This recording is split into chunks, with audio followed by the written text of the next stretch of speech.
It's time for Chai and Chat. Chai and Chat.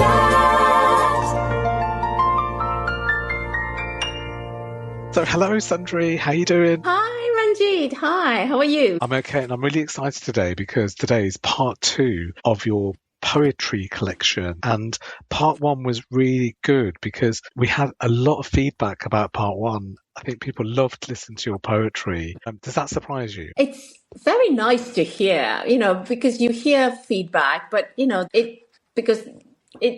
get feedback from some people, but when you do get it, it kind of makes you feel, because you put your heart and soul into your work, don't you? You think about it a lot. You write about something that's important to you, and you have a message with each one of them, even if it's serious or it's funny, and it's nice to get that good feedback. So thank you for that. Yes. Yeah, I think I could tell you were a bit speechless then to begin with.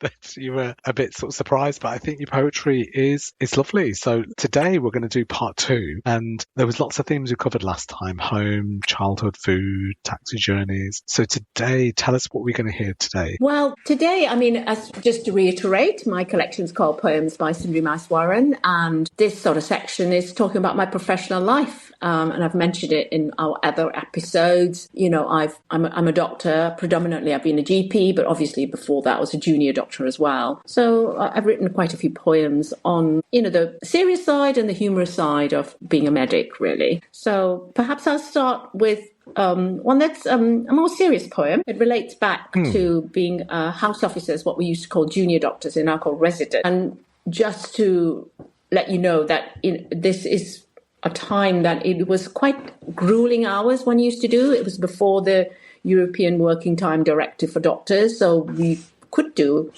hours, 80 to 100 hours a week. So it sort of tries to encapsulate that sort of long hours, the pressure of performing, a bit of exhaustion, the fast-paced hospital life, really. House Officer, 1986. Dawn chorus, alarm clock.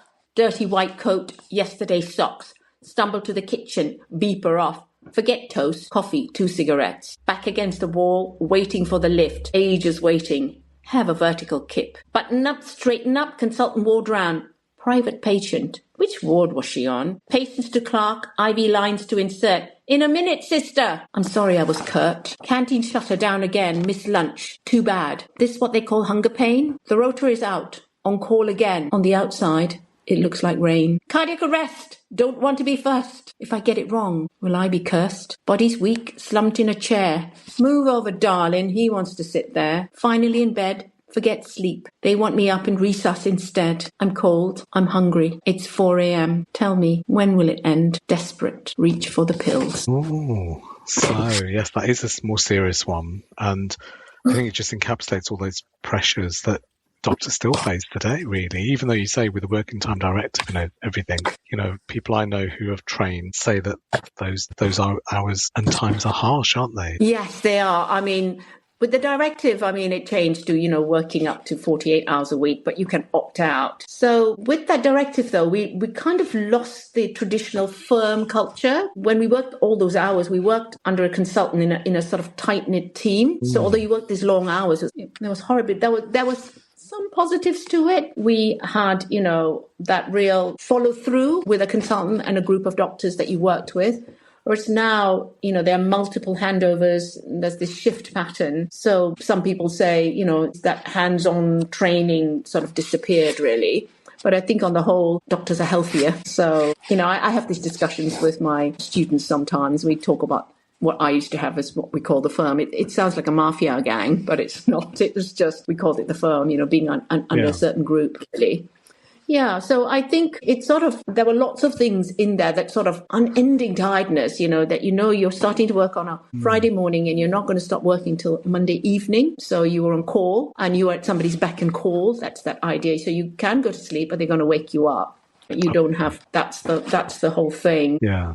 So that pressure really, and that idea of, I don't want to be I don't want to be first at that cardiac arrest, that kind of imposter syndrome, that worrying about that as well. So there were lots of things that were going on, and obviously the last couple of lines, quite dark, really. Some doctors, have had, have self-harmed because of overwork. I'm not going to lie and say it doesn't happen. So so it is a serious poem. Yeah. Yeah, and I think that thing about lack of sleep. I mean, for me, I think being on someone's beck and call, that it's on your mind all the time, that's exhausting anyway, knowing that at any moment you could be told, you're required, and then having to be on form. As you say, you could be the first person turning up to a cardiac arrest, and having to be on form, that sense of imposter syndrome, everyone has that, but it's more serious. We joke at university saying, oh, no one's going to die when we talk about things that are happening, but as a GP, when you're training as a doctor, that can literally happen. So there's a lot of pressure, but you got through it and you helped train other doctors now. So yes, that's great. I did. So, my second poem is also a little bit about the long working hours, but it's a little bit more humorous, if you don't mind. So I've got a little bit of humor in this one. This is called Tales of the Night. She sat there in her nightdress. Her hair was lily white. She was an elderly patient. He was on call that night. Her knight in shining armour, white coat, new stethoscope. Tell me, what is troubling you? She certainly did that night. Her tales of multiple admissions, medications and operations. He listened with a marbled expression. He was asleep that night. So it's just really making fun of the fact that he, this idea that you are very tired and you are sitting and speaking to your patient and then you've fallen asleep, really. So it's just a little humorous take on that. Have you done that, Sundari? Have you fallen asleep? I'm sure I must have, been nodding off. And patients, patients are awfully kind to you. They're awfully kind. It's, my time as a junior doctor, patients were, on the whole, just really kind, really understanding. Yeah. I will say that. So we're all human, aren't we? So, if you're tired at the end of the day, and you could drift off. So, yeah. Yes, we can be. And patients would remember you because you're going around the ward and they would say, have you been off, doctor? Have you had a rest? Or, you would be doing the same ward rounds. They say, I saw you yesterday. You're still here today. So they were understanding. They knew how, that we did do the long hours. So they were lovely. Yes. Yes. Love that one. Yeah, so falling asleep. Thank you. Falling asleep. Now, this next one, again, it's another humorous take. This is me, again, as a house officer, working for a sort of quite stern and strict consultant who demanded a lot of you. So I hope you get that from the poem, really. So it's called...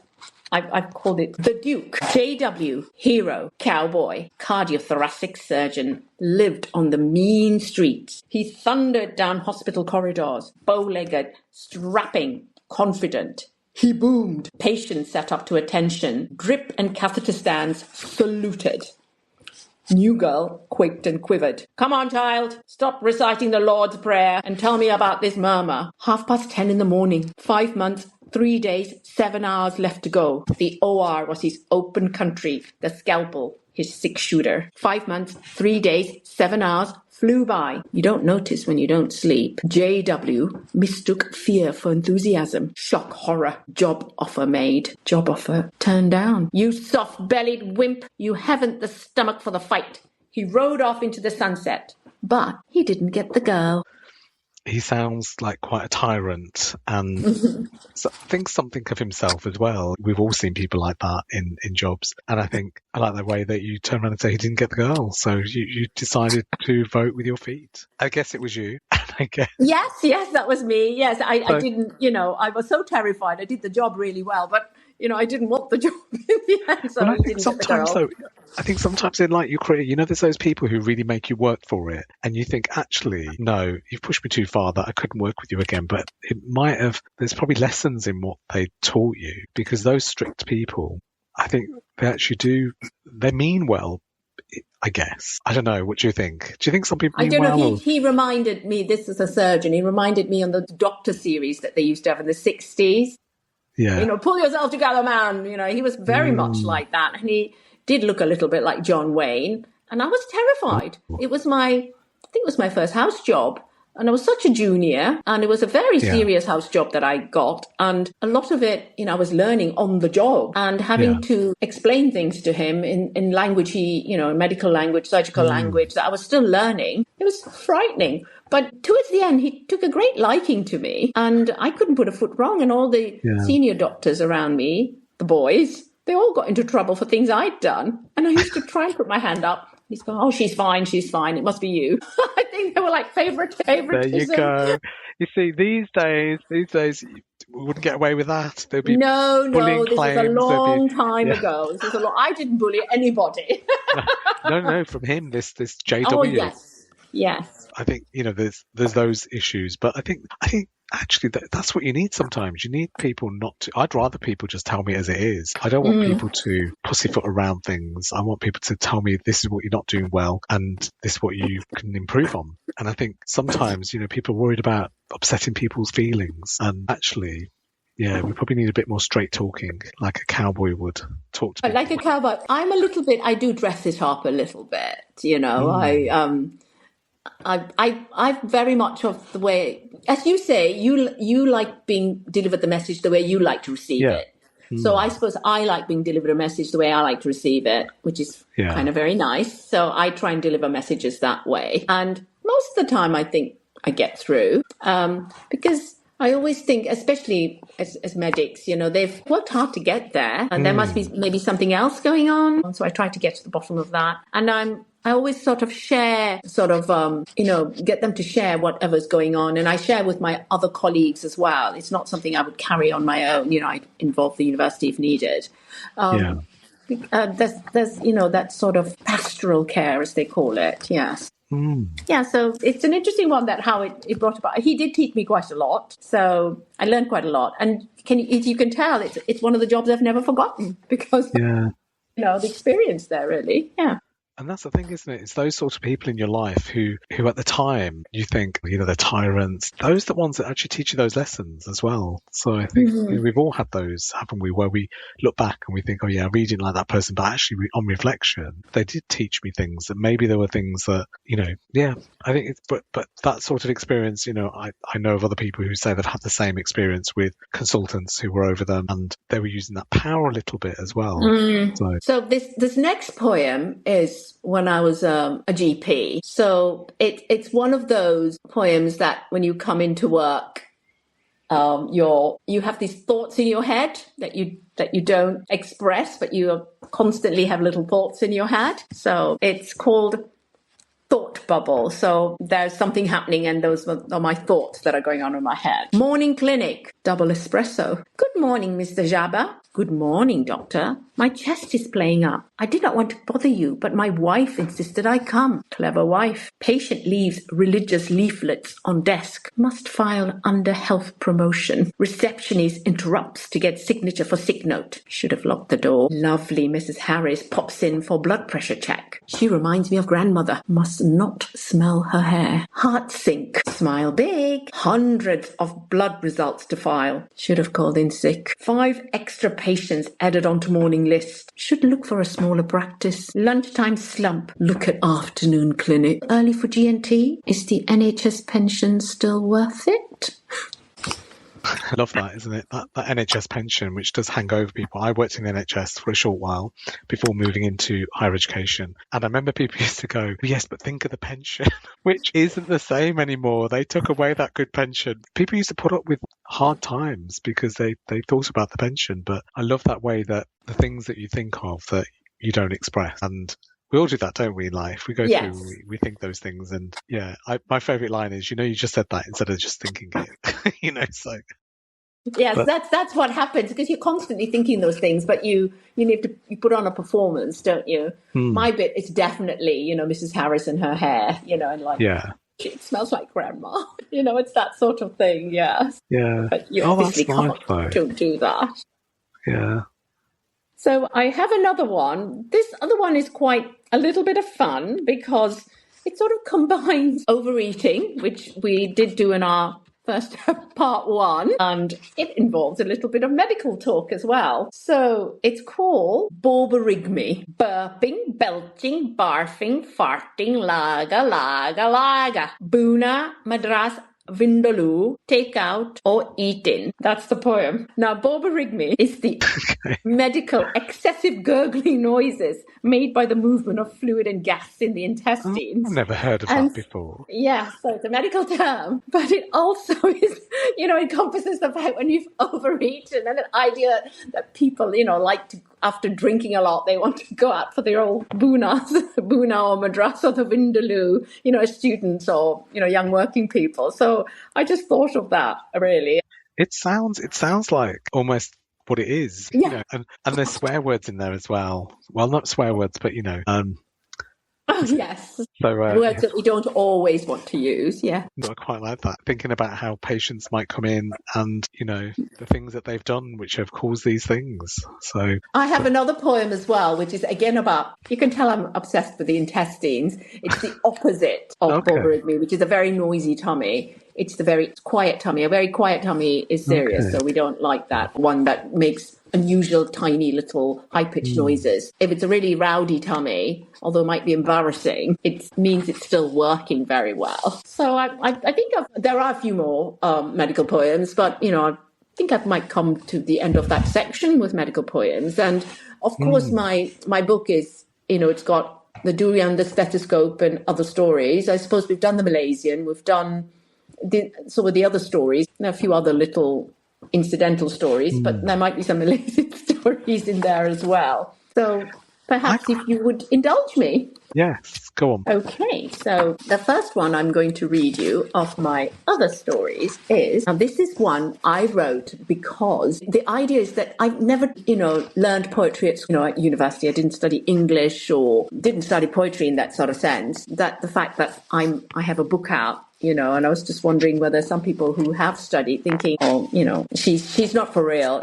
That's not a proper poet because I've not followed structures and things like that. So this is a poem about that. It's called He Was Quietly Envious. He was quietly envious as she read her verse, smooth as silk, gymnastic rhythms, twisting, turning, tripping language in her mother tongue. He was quietly envious. It should be me, erudite, worldly, a man of words and clever phrases. But how? He was quietly envious. Where's the formal education? Where's the back catalogue? Where's the reach and gravitas? Where is the entitlement? A one-hit wonder. He settles into his armchair. He was comfortably smug. It's interesting about being quietly envious. Yes. Because I think there's that thing of, I think it's in a film by Woody Allen, Paris at Midnight, where there's a writer, he's meeting some other writers. I won't give the plot away, but the other writer goes, why would you want to share your work with me? Because if it's really good, I'd hate it. And if it's bad, I'd hate it. So it's true, isn't it? Don't share your work with other writers. And I think you said about poems and about structure and about not learning those things or not, being trained in those things. Yeah. But I don't think you need to. I mean, I write as well. I write for stage and screen, and I just go on what I like, and I just go on structures that I've learned. So I think it's actually quite nice not to know some things and just write from the heart. And I think this is the thing about your poetry. It all comes from your interests, from your life experience. And, in part one, we talked about all those things around heritage and life. And this one about your work as a doctor and your professional life and stories and reflections. I think that's fantastic. And I think, one of the things that made me think about, after part one, made me think about where would these stories be really interesting for generally interesting for people anyway, but I think probably in schools, universities, people who are interested, for medical students who are thinking about, how they're going to, start out on their journey. Also for other medics who now are reflecting on their own lives as well. I think your stories really do help them. And I think for people who are, migrants from Malaysia or people who haven't moved to this country, but in Malaysia, I think so. It has appeal everywhere. So I'm hoping everyone buys your book, Sundari. Oh, you're very kind. I look at it as a mishmash or it's a potpourri of poems, but you put it very nicely. That's very kind of you to put it so lovely. It's because you're multifaceted. There's lots of things about you. It's not just that you are, and we talked about this in the last section about when you talked about your grandmother. It wasn't just about, she looked after the children, but we talk about how we all have different things that we do. So, you're not just, a medic. It's about your poetry. It's about your family life. It's, in all those poems in the book, it probably takes people on different tangents and insights.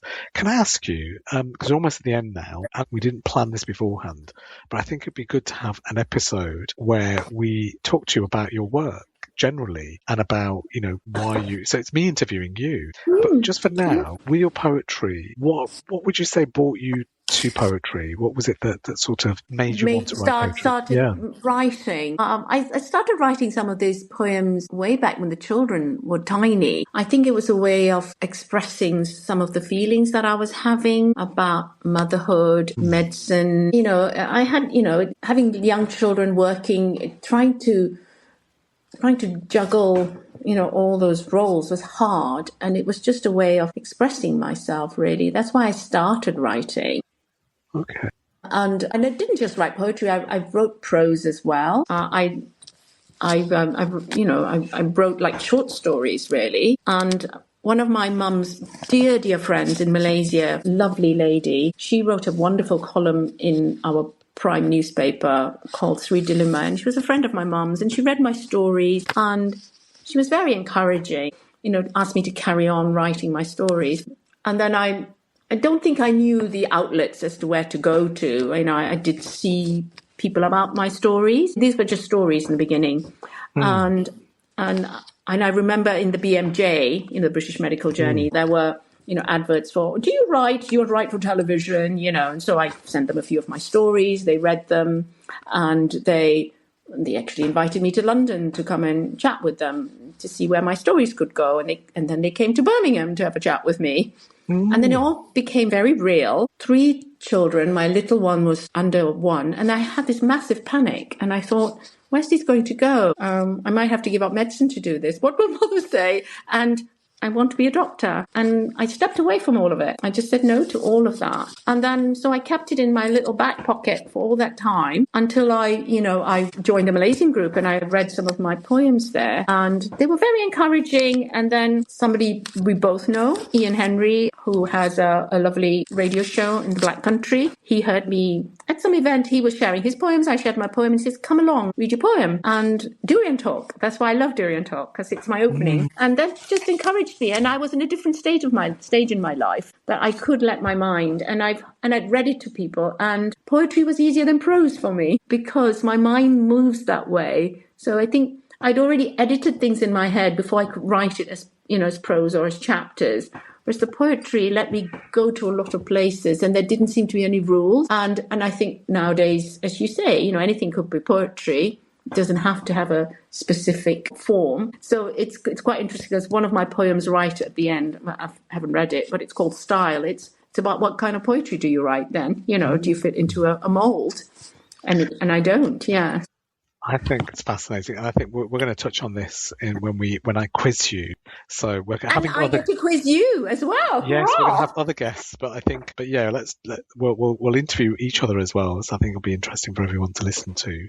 Yeah. I hope it'll be interesting, but just what you've said there is fascinating for me. It's about how the thoughts that came into your mind about wanting to focus on different things and having those interests and how do you and meeting people. Ian Henry, who we both know, who's fantastic. Big shout out to Ian, because without him, we would never have met. And so, yes, shout out to Ian. Yeah, perhaps he'll come on our show. That'd be lovely. We'll definitely get him on because he is hilarious and he is fascinating. There's so many stories that he has as well in all the different things that he does, and he's one of those like us, blending professional life with creativity.